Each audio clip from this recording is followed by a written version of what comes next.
Good afternoon.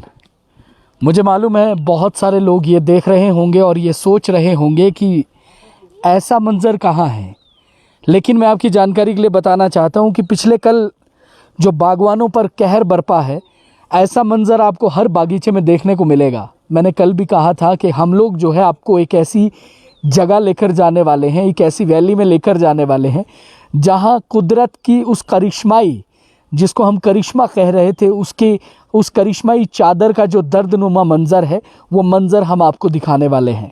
और जब मैं इस बागीचे में पहुंचा तो मैं आपको यकीन के साथ ये कह रहा हूं कि मेरा खुद की ज़ुबान से अल्फाज निकालना ही बहुत मुश्किल है।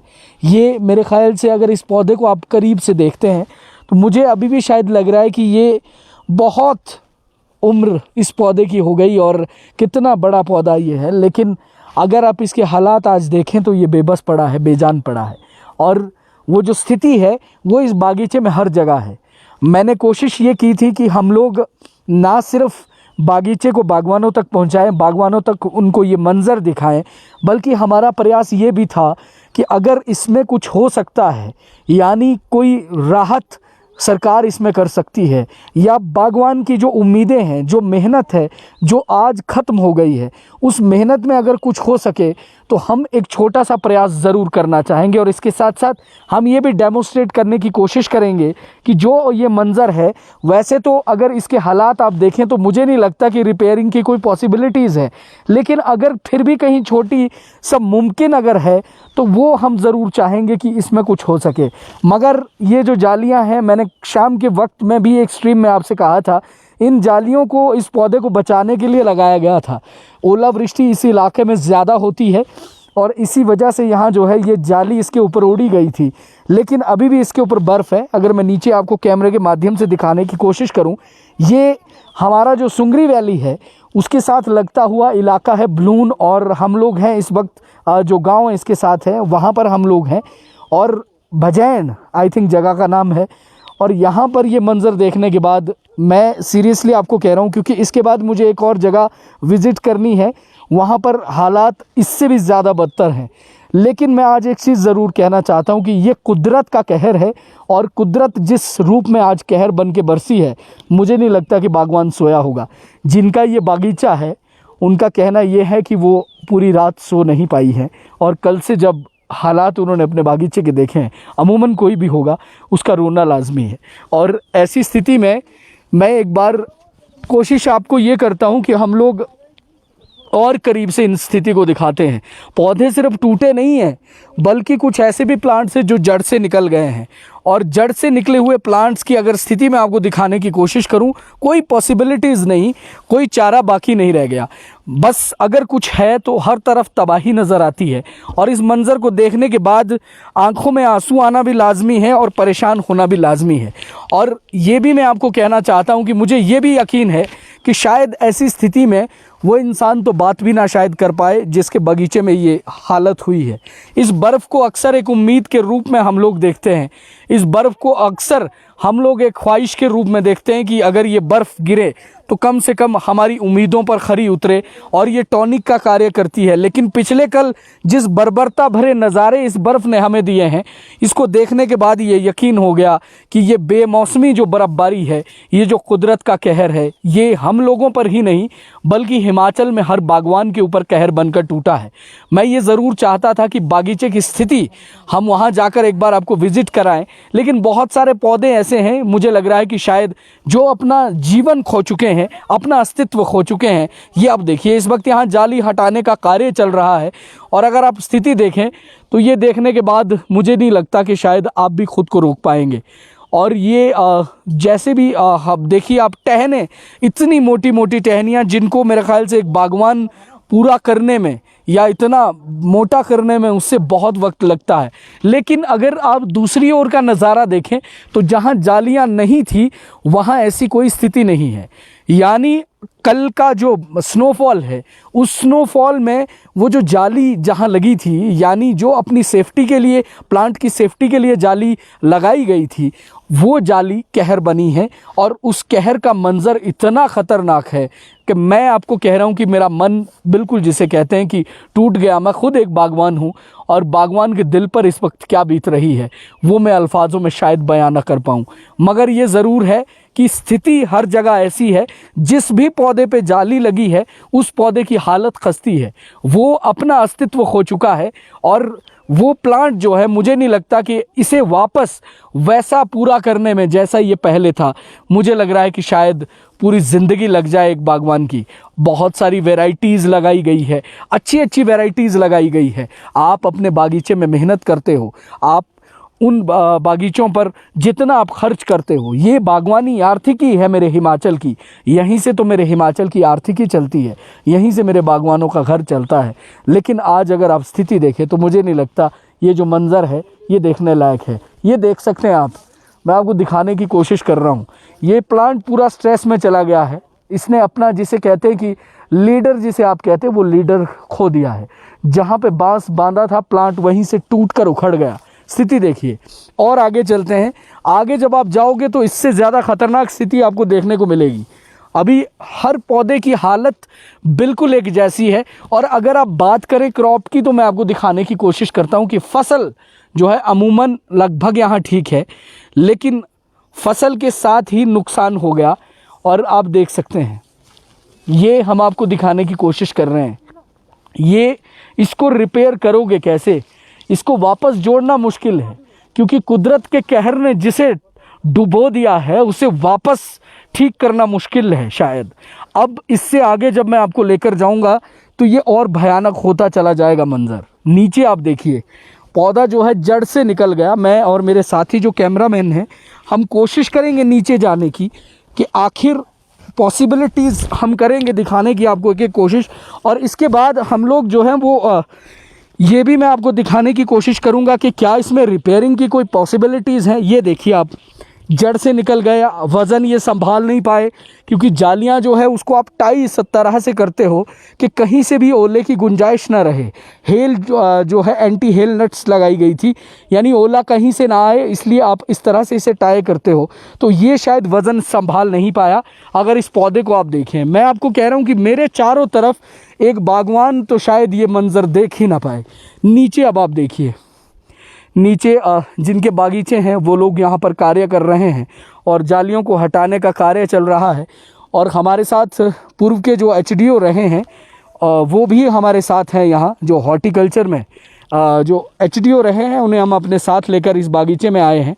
अब यहाँ पर एक और मैं अगर तस्वीर आपको दिखाऊं तो शायद ये तस्वीरें ऐसी हैं जिनको कोई देखना नहीं चाहेगा और इनके बारे में कोई सोचना नहीं चाहेगा। इसमें कुछ बाकी नहीं रह गया और ऐसे मंज़र मेरे ख़्याल से शायद कोई इंसान या कोई बागवान ये उम्मीद भी नहीं कर सकता कि मैं कभी अपने बागीचे में ऐसी स्थिति देखूं। अब हालात आप देखिए।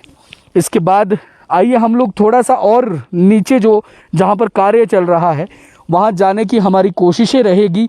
और रास्ता जो है वो उबड़ खाबड़ रास्ता है। मैं कोशिश करूँगा कि हम किसी न किसी तरह वहाँ पहुँचे, लेकिन आप बस इन तस्वीरों को अपने आँखों में तो देखिए ज़रूर। मैं सिर्फ आपको ये बताना चाहता हूँ, मेरा प्रयास रहेगा जिनका बागीचा है मैं उनसे भी आपकी बात करवा सकूँ, लेकिन हालत बहुत बुरी है, बहुत ख़राब स्थिति है। और बस एक चीज़ नज़र आती है, वो कुदरत का कहर है, जो कहर कल इस बागीचे में बरपा है। और ऐसे हिमाचल के हर क्षेत्र में जहाँ जहाँ ऊपरी जो हमारे इलाके हैं वहाँ जहाँ जहाँ बर्फ़बारी पिछले कल हुई है, उस बर्फ़बारी का मंज़र अब आप करीब से देखिए। और हम अगर आगे जाने की और कोशिश करें, मेरे साथ आज जो मेरे कैमरामैन है, आज उनका वॉक आप देख रहे हैं। त्रिलोक ठाकुर जी आज कैमरा संभाले हुए हैं और हम लोग हर पल से आपको रूबरू करवाने की कोशिश करेंगे। कुछ फूल ऐसे थे जिन्हें अभी फ्रूट्स में तब्दील होना था लेकिन हो नहीं पाए। ये देखिए एक और पौधा मैं आपको दिखाने की कोशिश कर रहा हूँ। ये प्लांट भी जड़ से निकल गया, ये आप देख सकते हैं। वेट ये संभाल नहीं पाया क्योंकि बर्फ़ का जो लोड है वो ज़्यादा होता है, भारीपन बर्फ़ में ज़्यादा रहता है। अब तो हम लोग भी फंस गए, हम उधर जाएंगे कैसे? लेकिन हम कोशिश करेंगे कि इसके आसपास जो है हम मैनेज कर पाए। मगर आप ये देखिए प्लांट जो है, और लगभग इसकी उम्र बहुत रही है पौधे की। इतना बड़ा पौधा तैयार करने में इंसान की मेरे ख़्याल से बहुत ज़्यादा वक्त जो है वो निकल जाता है। लेकिन अब ये प्लांट जो है ये अपना अस्तित्व भी खो चुका है। और शुक्र गनीमत तो ये रहा, ये तो चलिए टूट चुका, शायद ये बच जाता, लेकिन ये प्लांट थोड़ा सा बच गया। अदरवाइज़ अगर आप देखें तो वेट इस पर भी लिफ्ट हुआ था, टेढ़ा ये हो चुका है, गिरने की कगार पर था। ये छोटा सा पौधा भी बिल्कुल ख़त्म हो चुका है। ये देखिए आप, क्योंकि पिछले कल नुकसान के बारे में सिर्फ बातें हो रही थी, मगर हम आज स्पॉट पर पहुंचे हैं ये देखने के लिए कि आखिर उन बागीचों में हालत कैसी है। और उन बागवानों से बात करने का कोशिश करेंगे, प्रयास करेंगे जिनके बागीचे में ये स्थिति हुई है। बहुत सारे प्लांट्स ऐसे हैं, लगभग अगर नुकसान की आप बात करें तो इनके बागीचे में अमूमन जो है ये पूरा जितना एरिया है, ये पूरा एरिया इसी प्रकार से डैमेज हुआ है। ये देख सकते हैं आप, जालियां फट चुकी है क्योंकि वैसे तो इस पर गवर्नमेंट सब्सिडी देती है, लेकिन फिर भी ये अभी हालात देखिए, हालात बहुत बुरे हैं। और बर्फ़ का लोड अभी भी आप देखिए, ये अभी भी घातक है, अभी भी नुकसानदेह ये कर सकती है, आपको नुकसान कर सकती है। आगे चलिए, इस प्लांट को ऊपर से आपने देखा था, नीचे से मैं आपको दिखाने की कोशिश करता हूँ। इसने बरसों की अपनी जो मेहनत बागवान ने इस पौधे को तैयार करने में की थी, वो बरसों की मेहनत पिछले कल मेरा ख्याल से कुछ घंटों में तबाह हो गई। और ये तबाही जो है वो मंज़र ख़तरनाक है और वो मंज़र बहुत बुरा है। इसके बाद आगे चलते हैं। यहाँ कहीं भी कैमरा दौड़ा दीजिए, हर तरफ से आपको तस्वीर एक जैसी नज़र आएगी। बुरा हाल है जिसको कहते हैं। इधर आइए, मैं और करीब से आपको दिखाने की कोशिश करते हैं, मैं और त्रिलोक ठाकुर जी। ये देखिए आप, बहुत हालत ख़राब है। अभी इसमें क्रॉप लगी है, कुछ क्रॉप को जैसे कहना है कि कुछ क्रॉप जो है अभी कुछ फ्लावर्स को क्रॉप में तब्दील होना था, लेकिन पॉसिबल अब नहीं है। कुछ पौधे ऐसे हैं जो बहुत वक्त से, जिनको तैयार करने में मेरे ख्याल से पूरी ज़िंदगी लग गई। अगर उस प्लांट को आप दिखाने की कोशिश करें, नीचे से मैं एक बार फोकस करने की कोशिश करूंगा, त्रिलोक ठाकुर जी से मैं ज़रूर कहूँगा कि एक बार आप दिखाने का प्रयास करें। यहाँ ये देखिए बिल्कुल ख़त्म ये पौधा हो चुका है। और ये कोई जिसे कहते हैं कि स्थिति ऐसी है कि बस निगाहों में आंसू आना मुनासिब है। एक बार आप देखिए, ऐसी स्थिति शायद ही कोई बागवान अपने बगीचे में, या ऐसा मंजर कभी किसी ने देखा होगा, मुझे नहीं लगता, ये पॉसिबल नहीं है। और इसके बाद हम लोग और थोड़ा सा आगे की तरफ मैं आपको लेकर चलूं तो पिक्चर्स सेम है, यानी दैट इज़, अगर आप देखें तो ये डिज़ास्टर आप इसे कहें। मुझे नहीं लगता कि ऐसी स्थिति कभी देखने को मिली है। आइए अब कोशिश ये करते हैं कि जिनका ये बागीचा है, ये प्लांट आप देख सकते हैं, ये जाली फट गई तो शायद ये बच गया थोड़ा सा, अदरवाइज़ ये भी जिसे कहते हैं कि अपना जिस ज़मीन से ही निकल जाता है ये, लेकिन जाली के फटने की वजह से ये तो बहुत छोटा सा पौधा है। इससे बहुत बड़े बड़े जो प्लांट्स हैं उनकी स्थिति बहुत ज़्यादा ख़राब है। मैं पहले बात करूँगा हमारे जो HDO साहब हैं जो हमारे साथ हैं, एक बार उनसे पहले बात करते हैं, उसके बाद जिनका ये बागीचा है उनसे भी मैं बात करने की कोशिश करूँगा। और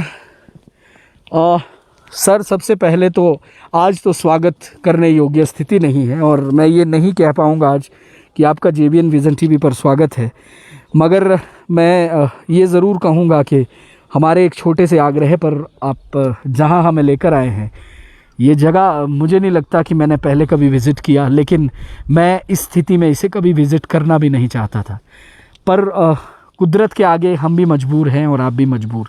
आपके अपने लाइफ में, अपने करियर में क्या ये फर्स्ट टाइम ऐसा आपने देखा है?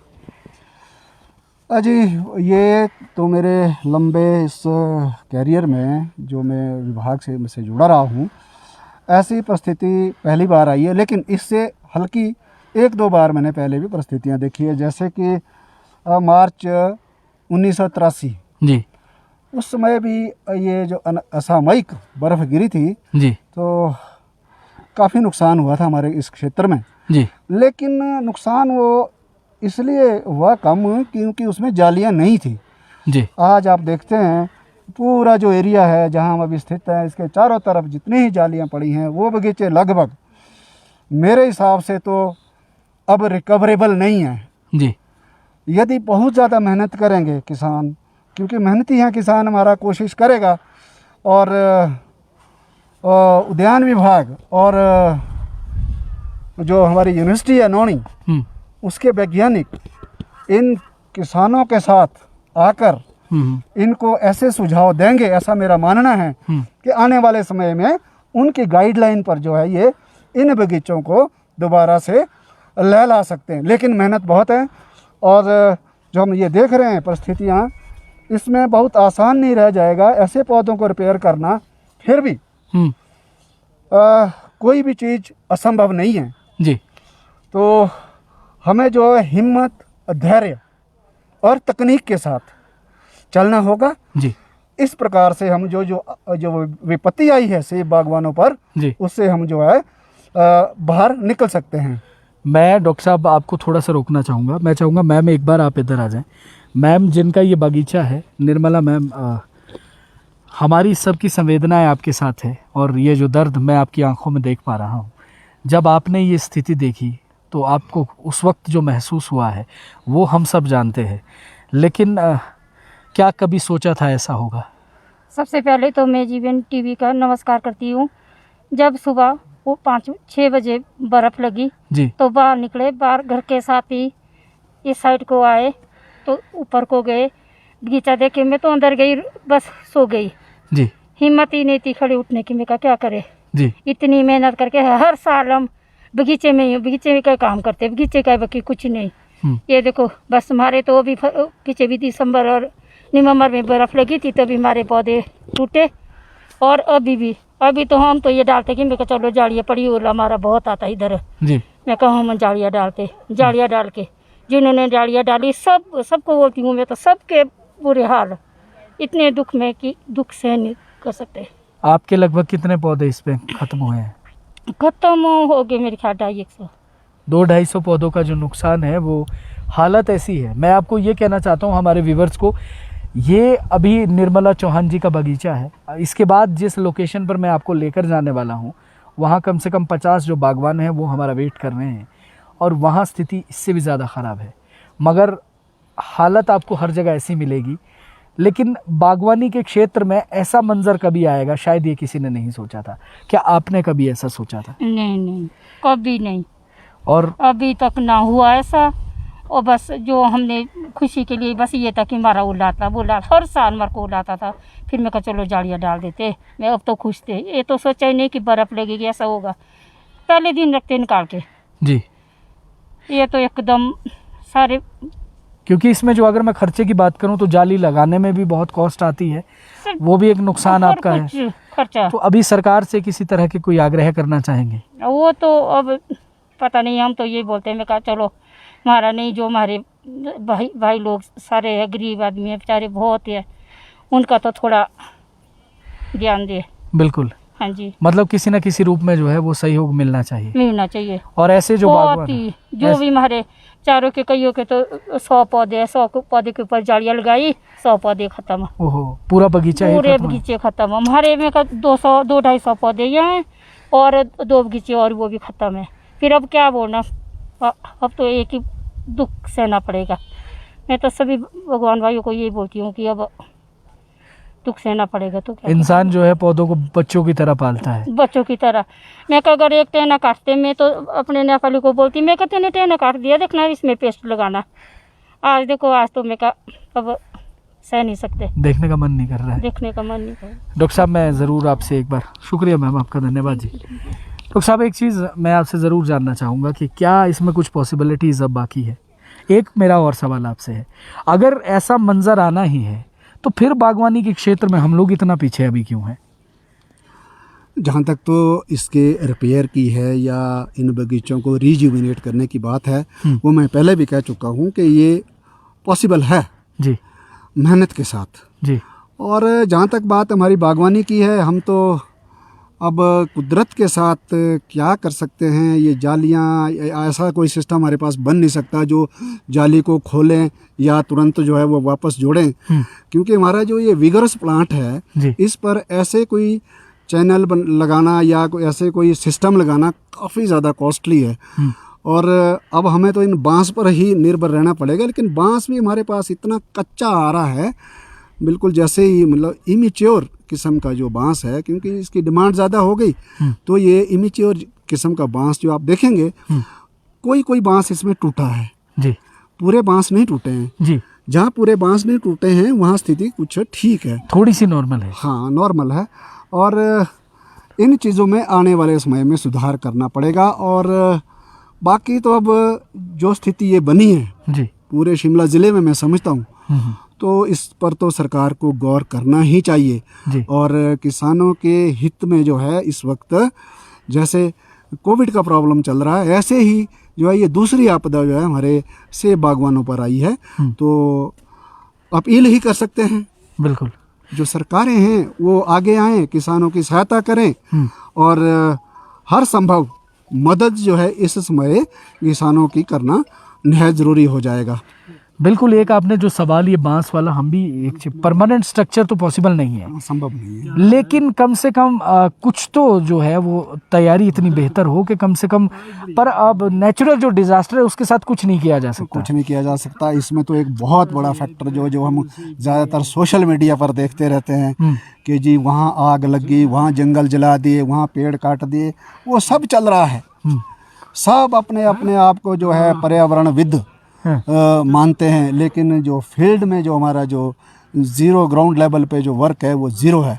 और कौन कोशिश करेगा? हम तो ये चाहते हैं कि पूरे जो हमारे महिला मंडल संगठन है, युवक मंडल हैं इस क्षेत्र के, और जो हमारा सेब बहुल क्षेत्र है, इसमें जितने भी संगठन हैं गांव ग्रामीण स्तर पर, वो आगे आएँ और इस पर्यावरण को बचाने की कोशिश करें, तभी हम भावी पीढ़ी के लिए कुछ कर सकते हैं। अन्यथा ये देखिए 23 अप्रैल को बर्फ़ गिरना जी, और जिसकी कोई चेतावनी भी कहीं से नहीं मिली थी, तो ऐसी परिस्थितियां आगे भी आती रहेंगी, आ सकती हैं। ओलावृष्टि भी बहुत ज़्यादा बढ़ चुकी है जी, तो वो भी हर साल जो है हमारा अरबों रुपए का नुकसान करके चली जाती है। फिर भी वो सहन हो जाता है, क्योंकि वो फ्रूट कुछ बच जाता है, कुछ एक्स्ट्रा मेहनत करने के बाद उसमें अच्छी चमक दमक आती है, बिक जाता है। लेकिन ऐसा जो मंजर है, जो हालत अब ये 35 से 40 साल का पौधा जो मैं देख रहा हूँ, अब इसको इस परिस्थिति में वापस लाना काफ़ी मुश्किल है, और नया पौधा तैयार करना इसकी जगह वो और मुश्किल है। तो हम ऐसी परिस्थितियों से बचने के लिए हम अपने पर्यावरण को ही बचा सकते हैं। बाकी तो ऐसे कोई कृत्रिम कोई ऐसी चीज़ नहीं है। यहाँ तो एंटी हेल गन भी फेल हो जाती है, यहाँ एंटी हेल नेट भी फेल हो जाती है। होती क्यों है कि सबसे बड़ा जो कारण है वो है पर्यावरण का जो विनाश कर चुके हैं हम लोग। डॉक्टर साहब, एक चीज़ मैं आपसे ज़रूर पूछूंगा कि लगभग कितने साल पीछे चले गए हम लोग? मैं जो ये मंजर देख रहा हूँ इस हिसाब से तो मैं समझता हूँ कि जितने प्रगति पर हमारा जो ये सेब बहुल क्षेत्र जा रहा था, हमारे युवक इसमें बढ़ चढ़ कर भाग ले रहे थे। पिछले 4-5 साल से मैं देख रहा हूँ काफ़ी युवा वर्ग जो है इससे जुड़ चुका है, और अब हम जो है 20 साल पीछे चले जाएंगे। मैं एक चीज़ और पूछूं, आपको रोक रहा हूँ, क्या जो युवा बागवानी की तरफ आना चाहता था, ऐसे हालात देखने के बाद उसका मन ये नहीं सोचेगा कि हतोत्साहित होने की ज़रूरत नहीं है, हतोत्साहित होने की ज़रूरत नहीं है, क्योंकि यदि युवा आगे आएगा तो ये ऐसी परिस्थितियों से भी लड़ेगा। क्योंकि जब जो बेसिक जो कारण है इन परिस्थितियों का, यदि वो उससे लड़ना शुरू कर देगा तो मैं नहीं समझता कि आने वाली स्थितियां जो है इतनी ख़राब रहेंगी। मेरा कहने का मतलब उसी पर्यावरण की बात है। यदि युवक आगे आए, जैसे बागवानी में वो काफ़ी बढ़ चढ़ कर भाग ले रहे हैं, ऐसे हमारे अपने पर्यावरण को बचाने की कोशिश करेंगे तो उन्हें हतोत्साहित होने की ज़रूरत नहीं है। मैं अभी भी आह्वान करता हूँ कि युवा शक्ति ही परिवर्तन ला सकती है।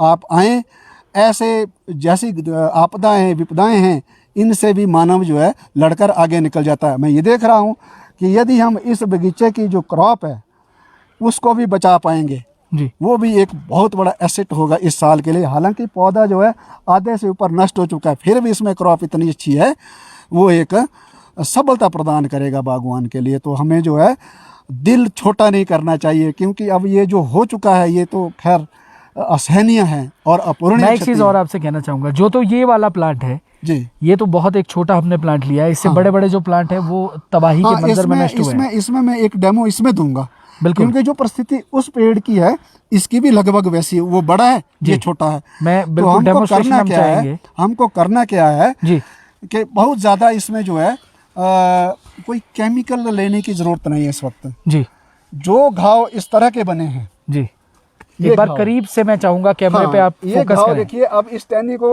कोई चाहेगा इसको जोड़ दें, ऐसा कर दें, इसको बांध लें, लेकिन वो बिल्कुल भी ठीक कार्य नहीं होगा जी। क्योंकि इसमें तो अब ये घाव है, ये है रफ। जी, सारे पौधों में जो भी इस तरह की टहनी निकली है उसके घाव रफ हैं। हम्म, तो अभी जल्दी जल्दी में मैं वो चीज़ अभी नहीं ला सका, क्योंकि मैं कहीं बहुत ही ऐसे कार्य में गया था। जी जी तो मैं मेरे पास जो अभी अवेलेबल है यहाँ जी। उसी से मैं करना चाहूँगा इसको। जी तो मैं इसको पहले स्मूथली साफ कर लूँगा। जी, ये है ना जी, मैं कैमरामैन सर से फोकस कीजिए आप। ये देखिए, ये हमने स्मूथ करना है इस घाव को।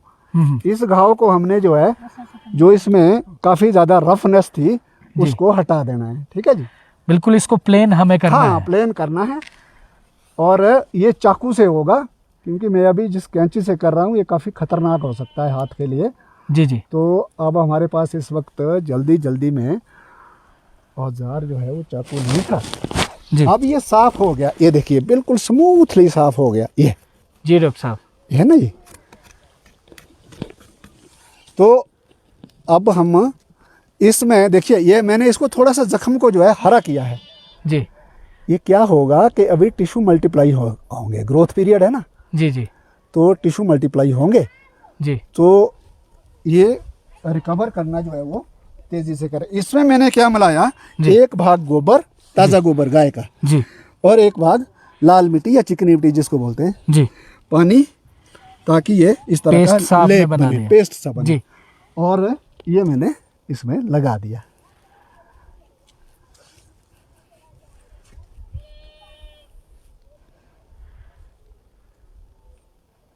ये देखिए, बिल्कुल, ये आपने इसके ऊपर लेपिंग कर ली है। ये लेप लगा दिया। ये सबसे ज़्यादा टेस्टेड और ट्रायल्ड मेथड है।